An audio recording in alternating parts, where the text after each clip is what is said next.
Okay, so our What Makes Us Us assignment really tried to get you thinking about some really big ideas, some really key terms. So what I'd like to do right now is go through and talk about some of these things and discuss them.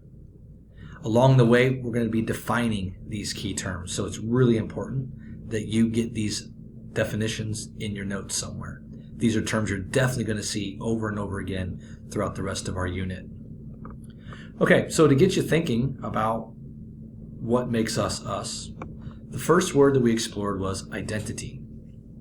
Again, we asked you to give us some thoughts about what you think of whenever you hear this word. What was interesting is that many of you, when you were talking about identities, is you talked about how this word means the way that we think of ourselves or how we define ourselves within society. Identity is a really interesting word because we all have many different identities. If you think about our day-to-day lives and just what we do there, we're constantly wearing different identities. So these were some of the identities that we saw from some of you in your assignment. We had identities like violinist, athlete, artist, sister, pet owner, swimmer, student. I wrote down employee because obviously I work at Notre Dame. And what we see is that oftentimes these identities refer to the roles that we play in our lives. So the identity part is really important. Okay? The definition of the word identity is pretty simple though.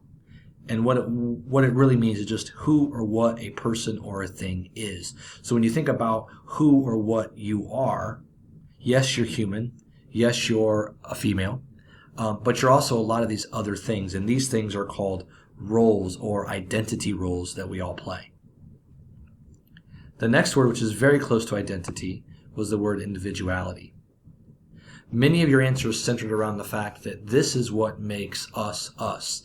This is what makes us different from those around us. It's what makes us stand out.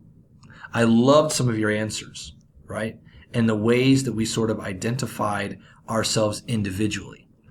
The word individuality is a quality or character of a particular person or thing that distinguishes them from others. So when you think about some of the things that make us individuals, these are some of the answers that we got. First of all, obviously, was our physical appearance, our race, our religious background, our intelligence. But then also some of you noticed that some of the things that make us, that make us particular, right, are things like our style, our preferences, what we like, maybe our music, our TV shows. We also mentioned things like our friends, because our friends make us individualistic as well. And then we also mentioned things even like school and education, that these are things that can make a particular person or thing distinguished from something else. So identity and individuality are pretty similar and closely tied. The next word we asked you to think about was the word stereotype. This is a word I'm sure that many of you have heard. My wife loves the stereotype that all blondes are stupid, for lack of better words. My wife is a teacher. She has a master's degree. She's been teaching for 17 plus years. She's anything but that stereotype. Stereotypes are scary because what they do is they generalize. If you think about the definition of the word stereotype, here's what we see. Stereotype is a widely held but fixed and oversimplified image or idea of a particular type of person or thing. So for example, all athletes are unintelligent, or smart people aren't athletic.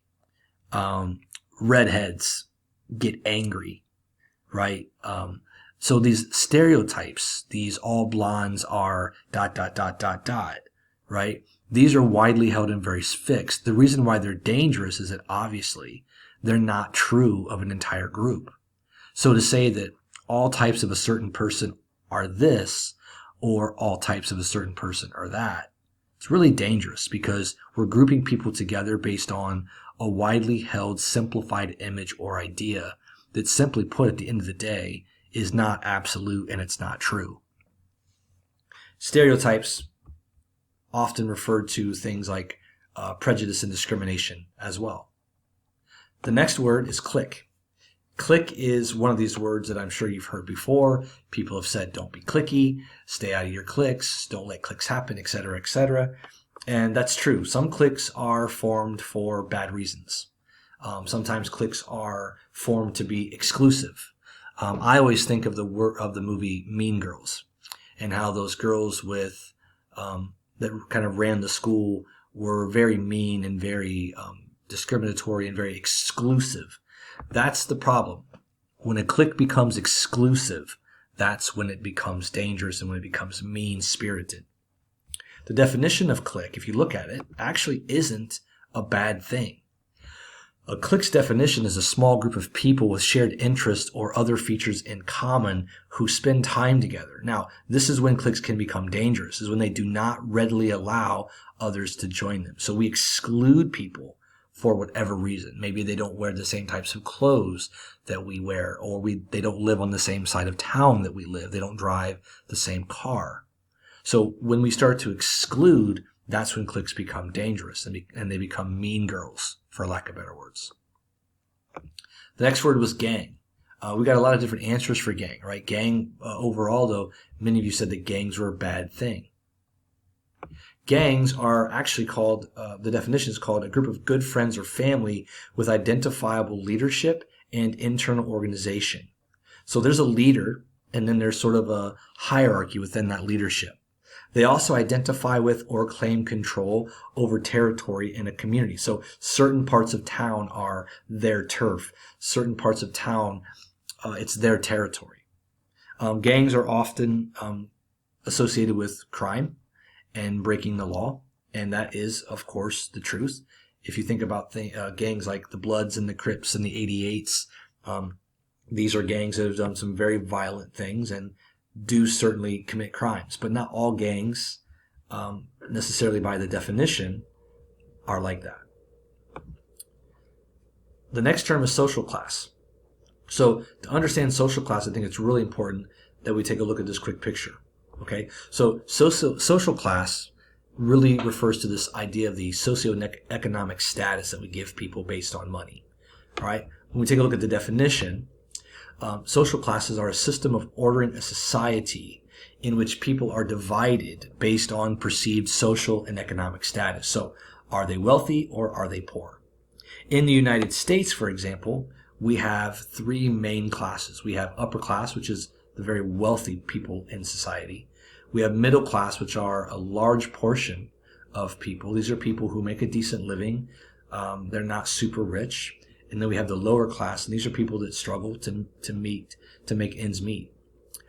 These people are obviously in society perceived in different ways. So if you look at the word here, perceived social status, think about some of the ways that these people are looked upon by other members of society, right? Think about the way we look at the lower class sometimes, or how we sort of over-glorify the upper class at times.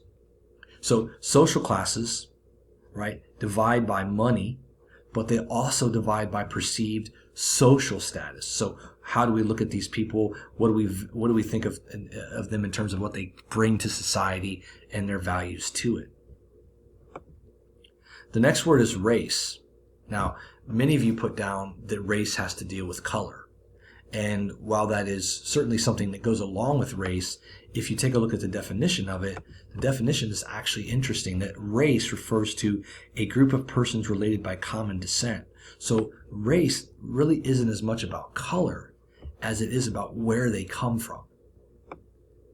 Okay? So race is not just black or white or Hispanic or Asian, right? It really refers to where these people came from. So our race, although color is obviously a big deal and a big part of that, really refers to where a group of people are coming from. And then last but not least is the word culture. I love this wheel, right? Because it really gives us an idea of exactly what culture is all about. So when we talk about culture, what we're talking about is we're talking about the customs, the arts, the social institutions, the achievements, right? The traditions and the rituals, the language, the knowledge, the stories, the community, of either a nation, a people, or a social group. So if you think about the United States of America, for example, we have a very unique culture compared to other nations around the world.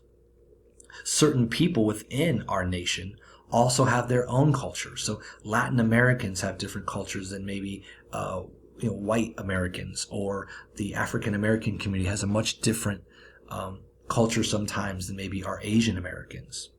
Okay? And then social groups. Think about this. Your friends have a different culture.